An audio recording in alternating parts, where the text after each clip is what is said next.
l'AI Act approuvé par les 27 États membres. Alors c'est Siècle Digital, mais il y a d'autres sites qui en ont parlé, mais j'aime bien ce site web qui avait fait un article là-dessus.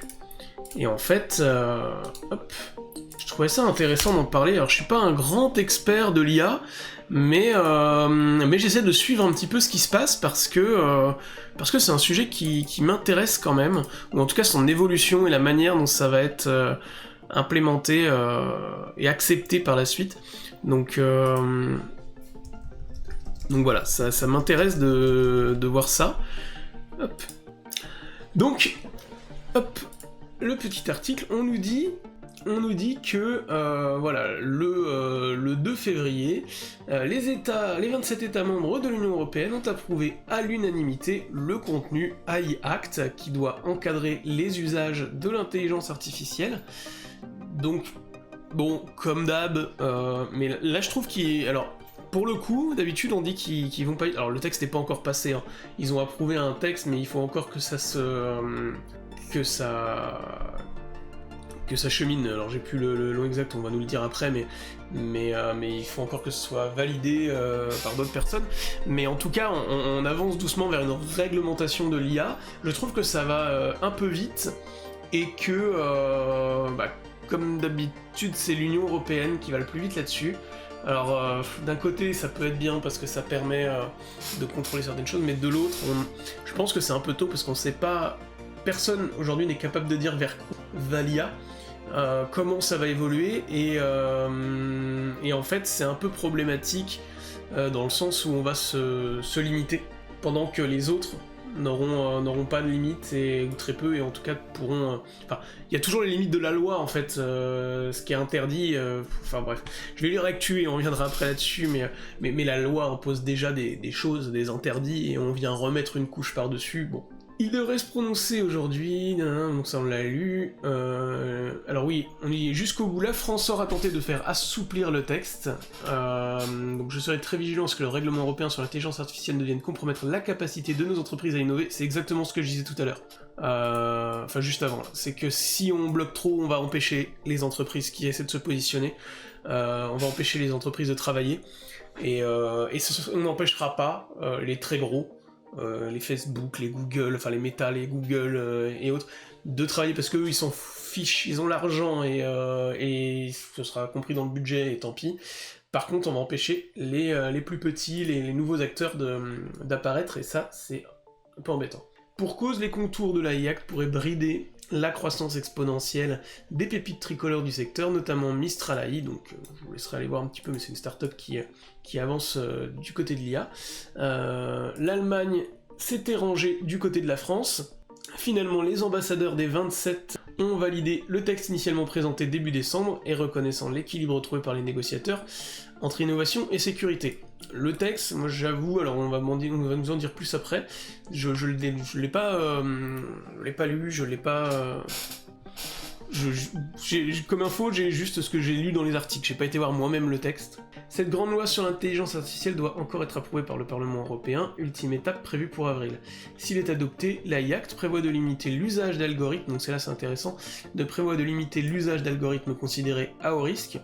Seraient donc interdits les systèmes de score social comme il en existe en Chine, la reconnaissance biométrique en temps réel serait également proscrite, excepté certains cas de figure, notamment pour des enjeux de sécurité. Donc ça, j'ai envie de dire oui, mais est-ce que c'est juste l'IA, ou est-ce que ça devrait être interdit de base, et d'ailleurs ça l'est peut-être, je suis pas juriste, mais s'il y a des gens qui font un peu de loi derrière, n'hésitez pas à me dire, mais bon, a priori ça devrait déjà être interdit autrement, en fait, même sans IA. Donc voilà. S'il est adopté, l'AI Act prévoit, ça on vient de le dire, pour les IA génératives, domaine qui a suscité les derniers débats de ce texte, un certain nombre de règles s'imposeront à leurs créateurs, et c'est là où ils devront notamment s'assurer de la qualité des données utilisées pour entraîner leur modèle, précaution de base, mais qui suscite déjà des émois, notamment sur le droit d'auteur. La qualité des données utilisées pour entraîner leur modèle. Alors ça, déjà, c'est assez flou. On a déjà du mal aujourd'hui à... Enfin, qu'est-ce qu'ils entendent par qualité des données, en fait c'est-à-dire qu'on impose aux entreprises de fournir un certain niveau de qualité. Ouais, bon, Alors après, par qualité, ils entendent peut-être respecter... Il y a un souci après, le droit d'auteur. Ils entendent peut-être parler de qualité au sens de comment a été récupérée la donnée, etc. Mais oui, il va falloir contrôler d'où viennent les données si on veut se contenter de... Non, mais encore une fois, ça va limiter beaucoup de choses. Je pense que de toute façon, ça n'empêchera rien. On saura jamais d'où viennent toutes les données. Alors, si les entreprises vont jouer le jeu, et elles vont le dire, mais comme tout, on sait qu'elles vont acheter des données, ou elles vont payer des gens pour faire des choses pour pouvoir récupérer après les données, ou voilà, il va y avoir des choses comme ça où ça va être à l'utilisation, c'est-à-dire qu'en fait comme on fait déjà pour la publicité, alors certes, maintenant il y a des réglementations européennes, on n'a pas le droit de revendre les données, etc., mais ils ont le droit de les utiliser, ces entreprises. Aujourd'hui, Meta, quand vous agissez sur Facebook, aujourd'hui, avec Meta, quand vous agissez sur Facebook ou Instagram, ou vous interagissez, bah, on vous dit... en fait, quand vous inscrivez, on vous dit qu'on a le droit d'utiliser vos données pour optimiser votre expérience. Bah là, c'est exactement la même chose. C'est-à-dire que quand on va utiliser une intelligence artificielle, eh ben, ils vont utiliser les données derrière pour faire travailler leurs outils. Après, là où ça pose questionnement, c'est sur les données de base. Mais en fait, les outils sont lancés. C'est trop tard. C'est-à-dire que les données, ils les ont déjà collectées, ils les ont déjà utilisées, leur modèle est créé pour les gros acteurs. Donc en fait, ce que ça va bloquer, cette réglementation, c'est les nouveaux acteurs qui voudraient rentrer et qui ne pourront pas aller chercher de la donnée de telle ou telle manière parce que contrôlée, alors que les autres acteurs l'ont déjà fait avant. Et donc on crée de l'innovation.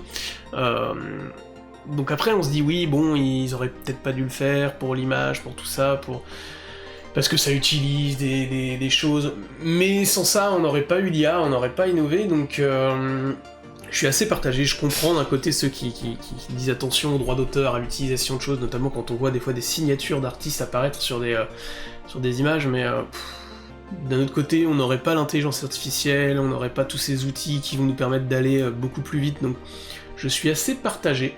Et je serais curieux de voir ce que vous en pensez, vraiment, parce que moi je trouve que c'est un débat qui est hyper intéressant et je sais pas trop vers quoi on va aller à l'avenir, vers quoi on va évoluer, mais je pense que ça va être assez fou tout ça, vraiment, et donc à surveiller là-dessus.